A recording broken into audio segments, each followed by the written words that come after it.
ఒక కూతురు తన తండ్రిని ఇలా అడిగింది.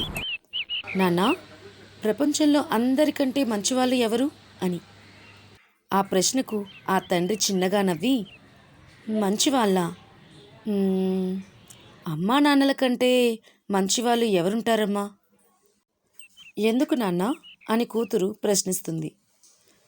అమ్మా, తప్పు చేసినప్పుడు క్షమించే వాళ్ళను మంచివాళ్ళు అంటారు కదా. మరి పిల్లలు ఎన్నిసార్లు తప్పు చేసినా క్షమిస్తూ, వాళ్ళ తప్పులను ప్రేమతో సరిచేస్తూ, ఎన్ని కష్టాలు వచ్చినా వాళ్ళ చెయ్యి మాత్రం వదలకుండా తోడుండే అమ్మా నాన్నలు మంచివాళ్ళు కాదంటావా? పాప ఒక్క క్షణం తన తండ్రి వైపు చూసి నవ్వుతూ, అవును నాన్న, అయితే నా ప్రపంచంలో అందరికంటే మంచివాళ్ళు నువ్వు అమ్మే అంటూ నాన్న గుండెలపై వాలిపోతుంది. మన తప్పులను లెక్క పెట్టకుండా మనల్ని సరైన దారిలో పెట్టేవాళ్ళు తల్లిదండ్రులు. వాళ్ళు ఉన్నంత వరకు మనం ఎప్పటికీ ఒంటరి వాళ్ళం కాదు.